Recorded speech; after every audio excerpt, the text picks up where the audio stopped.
Okay, so now I'm giving the floor to Mr. Aslam Parker. So Aslam Parker is Chief Directorate of National Geospatial Information of the Department of Land Reform and Rural Development of South Africa. He is a professional land surveyor and holds a Master of Science in Geomatics with a special interest in geodesy. His office is responsible for the National Control Survey System of South Africa and has been involved in the South African CORS network referred to as TrigNet since 1998. So Aslam, the floor is yours. Thank you. Thank you very much, Chair. I hope I'm audible. So let me introduce so I belong to the branch, our office belongs to the branch National Geomatics Management Services. Sinon, je partage. Mais comment on fait pour... Somebody needs to be muted. Yeah, so just in terms of legislative mandate, the office gets its mandate from the Land Survey Act 8 of 1997 of Republic of South Africa, where the duties of the Chief Director is described. I'm not going to go through the details, but specifically the mandate comes from the fourth point in that section, where it requires the office to establish and maintain a national control survey system.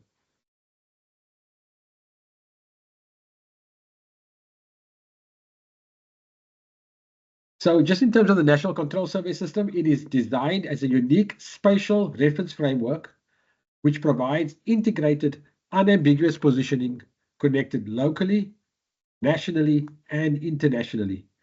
So this is a statement of our National Control Survey System, of its purpose.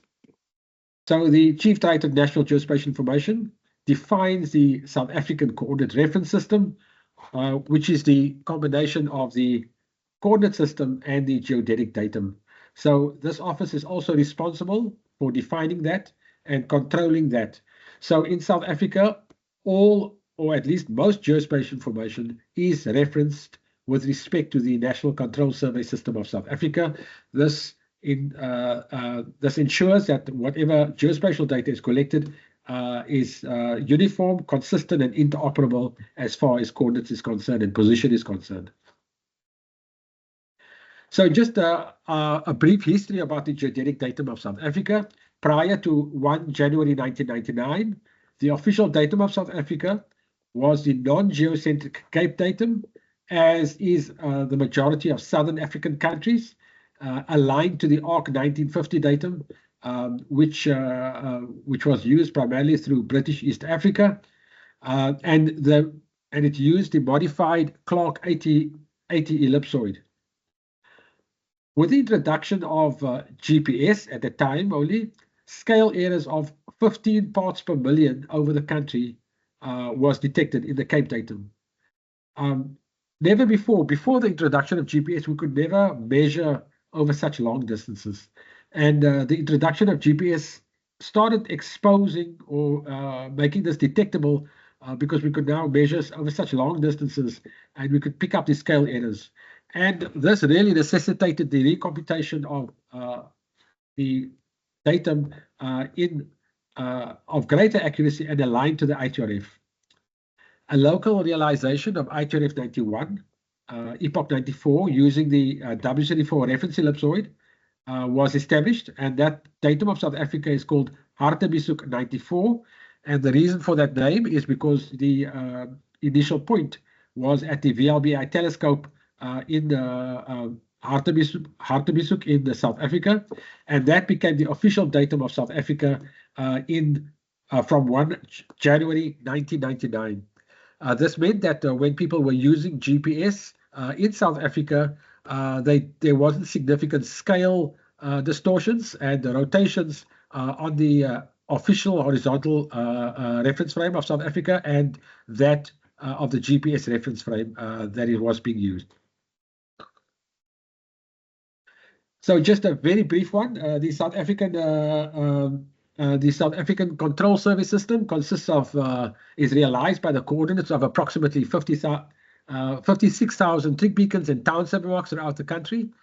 Our vertical datum is a separate datum and it's called the South African land leveling datum, and it's realized by the heights of precisely leveled benchmarks and town center marks, and that defines the vertical datum. So we have two datums in South Africa, and we provide location plans of trig beacons, town center marks, and benchmarks.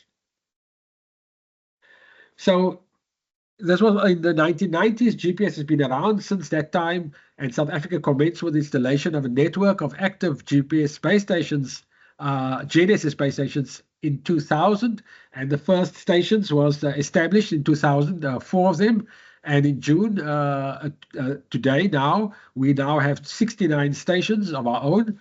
And we see this, we see this as an extension of the National Control Service System. One of the big rationale is it reduces the cost of survey by providing reference station data in real time and in post-processing. It clearly saves time, and it is authoritative and trusted. And as I'll explain later, there are numerous other commercial and scientific applications of this network. But the other design philosophy was that we would have one master control station in Cape Town. There would be redundancy built into the network. We have servers operating in parallel. If any one of the servers fails, the parallel one would take over. The initial design was we had 2 receivers on remote stations and high station density in built-up areas to not only allow VRS networks, but also to allow redundancy by numbers. That was a design philosophy. How things panned out very much was a factor of economics and what we could afford and the capacity that we had at the time, as I'll explain. But the other design philosophy was that it would provide a range of post-processing services and products and real-time services. Our minimum station distance is between 40 kilometers, and it's as far as 300 kilometers in the sparsely populated areas of South Africa. Another design requirement is that it had to be receiver independent. So to the users, they should not know what receivers we are using, and all our data and our services are in the independent formats, and so our post-processing data would be exclusively in the RINEX format, and our real-time services will be in RTCM format, the Radio Technical Commission for Maritime Services. An absolute cornerstone of the philosophy is to have a reliable service for integrity monitoring and redundancy. And as far as possible, real-time services should be available 24/7, which it is. The post-processing data must be as current as possible, and the cost of services must be minimal. I want to actually very briefly touch on this point. In South Africa, all the services of TrigNet is available to any user, whether South African, regional, or international, at no cost. So whether it's post-processing data or real-time services, it is available at no cost, because in terms of the Spatial Data Infrastructure Act, it is deemed to be infrastructure like road and enables economic growth.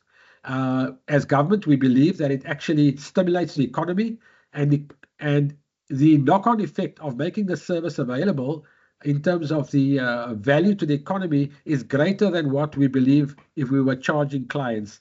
It is a philosophy that we have in South Africa, and we've been questioned about that all the time, why we're not charging. But that is the current philosophy, and that is the approach in which we make the service available. So anybody in the continent can use it at no cost.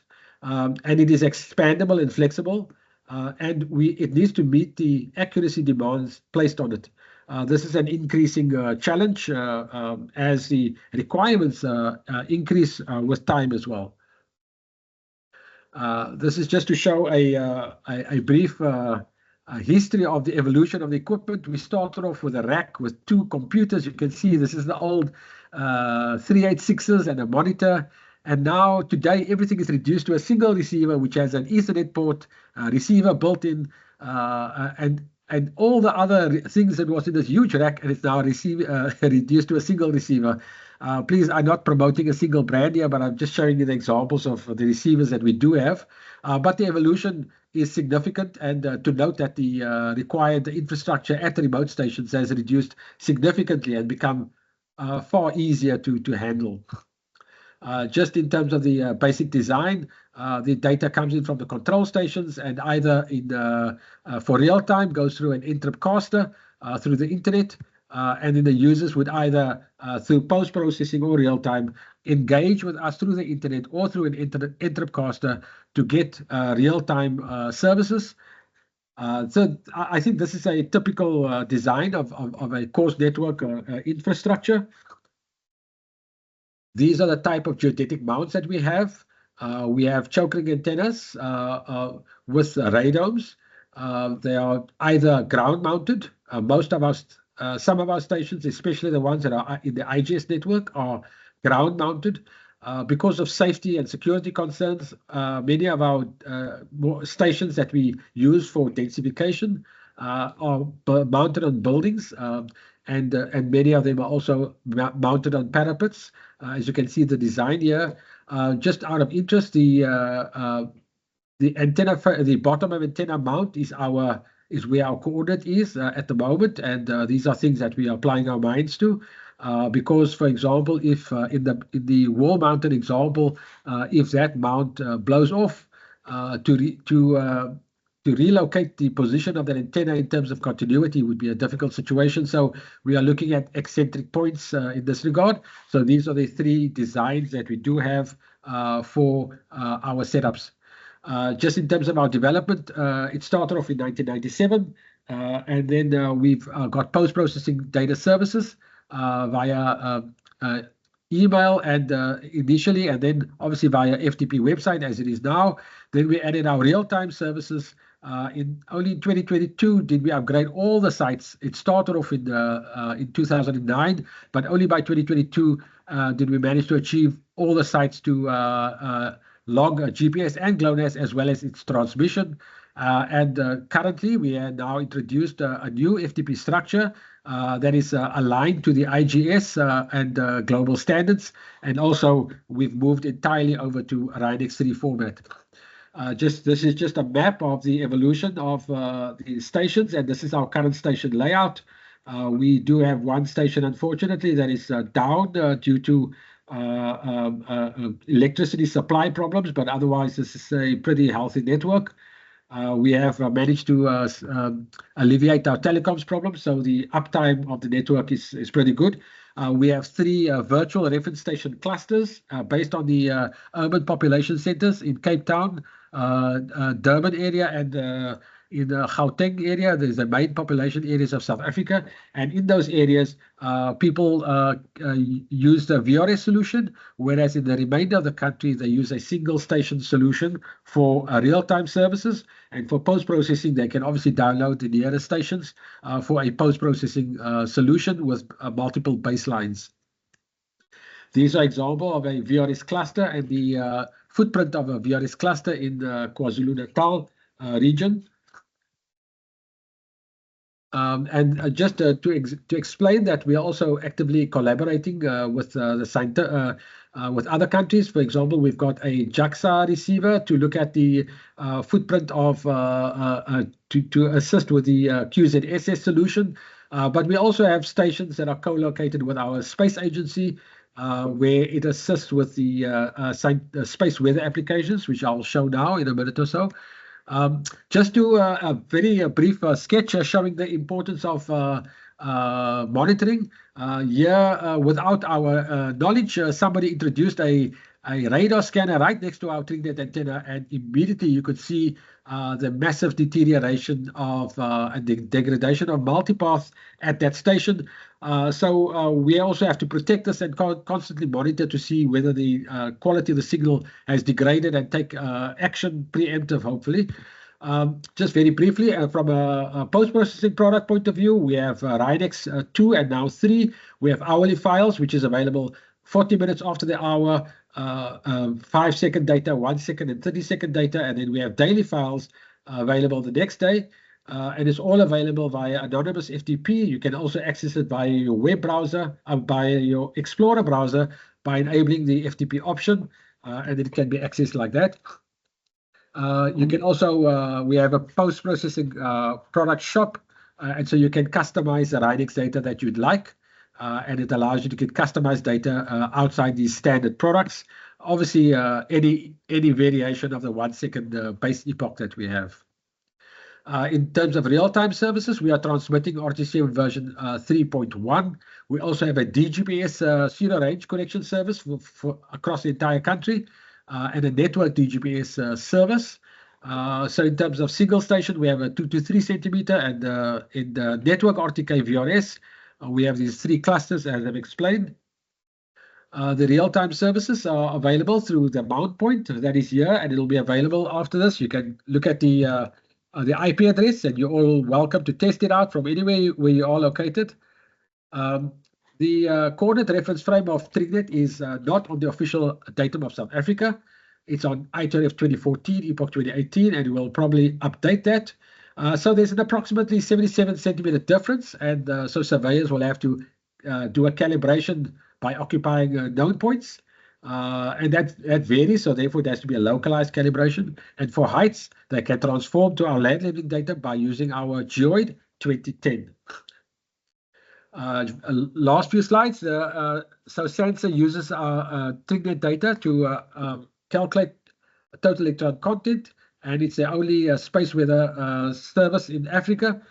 So this is TrigNet forms an essential part of that service and essential information to that.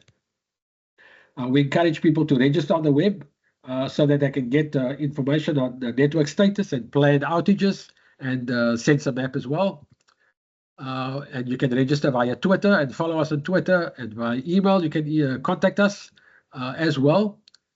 And there's currently over 6,000 registered users from 64 countries, and that's the website of TrigNet. Another very brief point is that South Africa is also host to the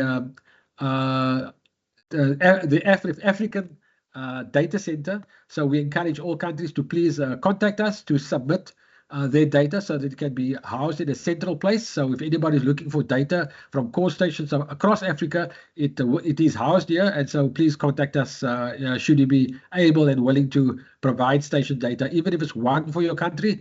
We'd welcome that.